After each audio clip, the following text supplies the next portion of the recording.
বিসমিল্লাহ। আমার লাইফের সবচেয়ে বড় ভয়ঙ্কর একটা গল্প, বাস্তব গল্প আপনাদের সামনে আমি নিয়ে আসছি। প্রকৃতভাবে আমি একজন ড্রাইভার। তো মোটামুটি 17-18 বছর আগে গাজীপুর পুবাইল বাজার, আপনার বিশাল বড় বাজার, এই জায়গায় নোনা মাছের আড়ত আছে। তো আমি ওই আড়ত থেকে একদিনকার সন্ধ্যা 6টার দিকে আমি একটা টিপ নিই। তো টিপটা যাইব ময়মনসিং থেকে আর অনেক ভিতরে, একদম বর্ডার এলাকার ভিতরে আর কি। এই নোনা মাছ, যেটা ইলিশ মাছের নোনা মাছ বলে, সেই মাছটা তো নিয়ে আমি সেই মাছটা নিয়ে আমি আপনার রওনা দিছি। মোটামুটি গাড়ি ভাড়াটাও ভালো ছিল। তো আমার গাড়ির সাথে আমার মালিক গাড়ির মাহাজনও ছিল। পরবর্তী আমি টিপটা নিয়ে আমি চৌরাস্তা হয়ে তোয়ান্দা শালনা হয়ে আমি যাক রওনা দিছি। তো মোটামুটি শালনা মাস্টার বাড়ি পারানোর পরে ওই সাইডটা তো আমরা সব হলো গজারি বন, বিশাল বড় বড় গজারি বন, দুই সাইডে কোনো বাড়িঘর নাই। এটা মোটামুটি আমার দেশের মানুষ সবাই কম বেশ জানে। তো পরবর্তী ওই টাইমে ওই রাস্তাটার মধ্যে কাজ চলতেছে, অনেক গভীর করে কাজ চলে রাস্তাটার ভিতরে। তো আমি যাওয়ার পথে রাস্তাটা ভালো মতনই দেখে গেছি, আস্তে করে গাড়ি নামাইছি, অনেক গভীর করে কাজ চলছে।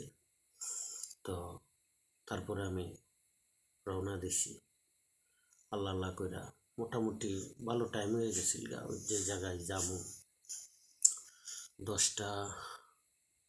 10টার উপর মনে হয় বাজে, 10টা বা 11টা, এটা অনেকদিন আগের কথা। তো ওই জায়গায় মাছ নামাইছি, গাড়ি ধোয়াইছি হেল্পার দিয়া, ধোয়াইয়া পরবর্তী আপনার রাত্রে আমি আবার রওনা দিছি। গাড়ির মাহাজন আমার সাথে ছিল। তো আস্তে আস্তে মোটামুটি যে জায়গায় রাস্তার কাজ চলতেছে ওই জায়গায় আসার পরে আপনার দেখি রাস্তাটা, ওই জায়গায় আসার পর আমার খেয়াল নাই যে এই জায়গায় অনেক গভীরতা, রাস্তার কাজ চলতেছে। তো গাড়ি যেটাই না আসতেছি, আসার পরে ওই ভাঙ্গার মধ্যে পইরা গাড়ি অনেক উড়পুইটা গেছিল। উড়পুইটা মানে যে নিচে পড়ছে, স্প্রিং খুললা গিয়া চাকার সাথে বাইজা গেছিল। তো বাইজা যাওয়ার পরে আপনার গাড়ি চালাইতেছি রাইডিংয়ের উপরে, কারণ ওই জায়গায় খুব নির্জন জায়গা, ওই জায়গায় খুব খারাপ দুর্ঘটনা হয় পড়াই। তো পরবর্তী পোড়া গন্ধ বাড়িতেছে, তাহলে কি হইলো, এবার পুড়ে যেতেছে না। তো এমন জায়গায় এটা খাড়া করামো এই সাহসটা নাই, কারণ ওই জায়গায় কোনো কিছু নাই, যে একটা কিছু হয়ে গেল কোনো মানুষ নেই। তো অনেক দূর আইসা দিকে একটা দোকান দেখা যায়, ওই জায়গায় খাড়িয়া পরে গাড়িটা একটু ঘুরলাম, দেখলাম পরে দিয়ে একটা চাক্কা স্প্রিং খুললা সাইড হয়ে গেছে, সাইড হয়ে চাক্কাটা বাইজা গেছে। বাইজা চাকাটা ক্ষয় হয়ে যেতেছে, নরম হয়ে গেছে, এটার থেকে পোড়া গন্ধ হয়েছে। তো পরবর্তী আপনার আমি এই হাওয়াটা একটু কমায়া গাড়ি টান দিছি এবার। তো টান দেওয়ার পরে যা দেখি যে চৌরাস্তা গেলে যদি দোকান পাই খোলা ওয়ার্কশপ, তো কাজ করে যাব। তো চালায় যাইতেছি চৌরাস্তায় এসে আর দোকান পাইনি। তো বাধ্যমূলকভাবে এখন বাড়িতে যেতে হইব।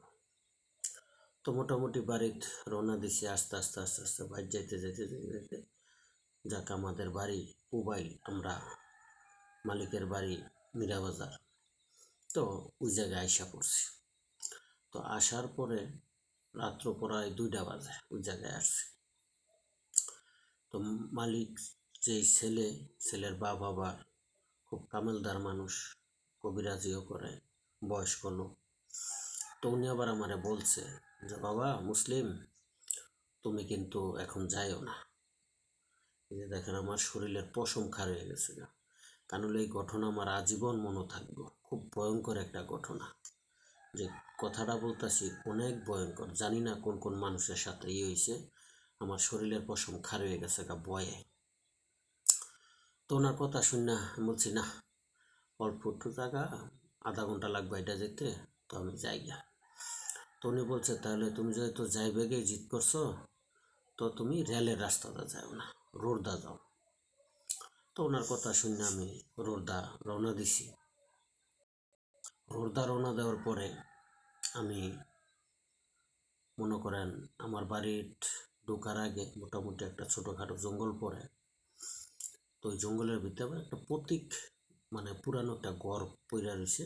এই ঘরে কোনো মানুষ থাকে না, তবে এই ঘরটার কথা আমি অনেক শুনছি যে ঘরটা ভালো না, এই ঘরে কোনো মানুষ থাকতে পারে না। রাত্রে ওই চেয়ার মাইরা দৌড় মাইরা বা ভয়ে দৌড় মারে বাইরে জায়গা।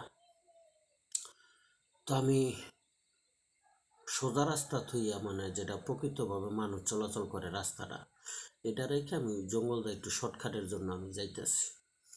2:30টার উপরে বাজে। তো ওই ঘরটার কাছে যাওয়ার পরে আমি একটা কান্নার শব্দ শুনতেছি। দেখেন আমার পশম গিলান, আমার কান্নার শব্দ শুনতেছি। শোনার পরে আমি কই কেডা কান্দাছে। আমি আর মনে করলাম ওই জায়গায় আমার এক মামু আছে, হ্যাঁ আবার বউর সাথে অনেক ঝগড়া করে, হয়তো মারছে মনে হয়। এই জঙ্গলের সাইডে আয়সা আয়সা মনে হয় তার বউ কান্দাকাটি করতেছে। তো আমি এটা শুন না, পরবর্তী আমি ঘরের পিছন থেকে একটু সামনের দিকে গেছি। ইয়া দেখি মনে করেন ঘর থেকে মোটামুটি 1 মিনিট বা 2 মিনিট আডলে যে জায়গাটুক যাওয়া যাইব, এতটুক দূরত্ব পূব দিকে মুখ দিয়া, পিছনটা পশ্চিম দিকে দিয়া, সামনে আবার একটা খেজুর গাছ আছে, বৈশা কান্তাছে। তো কান্তাছে মতন আমি বললাম, বললাম যে মামি কি হয়েছে, আপনারা কেডা মারছে, কি আসো বিষয় কান্দাকাটি কেটে করে। আমার সাথে 1 প্যাকেট সিগারেট ছিল, 1 প্যাকেট পুরা সিগারেট ছিল। তো তারা বারবার বলতেছে আপনি কি কারণে কান্দাকাটি করতেছেন, কি হয়েছে। সে ভুলও কোনো উত্তর দিতেছে না, খালি হুঁ হুঁ হুঁ হুঁ এইভাবে কান্দাকাটি করতেছে। তো মোটামুটি আমি সিগারেট খাইতে খাইতে ওই জায়গায় দাঁড়ায়া, সে একটু নিচের দিকে, আমি একটু ওসার দিকে, আমি 8-10 কাইক দিলে আমার বাড়ির সীমানার ভিতরে যেতে, এতটুকু দূরত্ব আর কি। তো যে সময় দিয়ে 2টা সিগারেট আছে, পরে আমার মাথাটা হঠাৎ করে এলো যে না, এটা এই জায়গায় দাঁড়ানো যাবে না মনে আর। তো তারে বারবার ডাকার পরে যে সময় সে আর পর উত্তর করে না, আমি বিশ্বাস যাইবেন না আপনারা, এটা আমার লাইফের একদম সিরিয়াস একটা ঘটনা।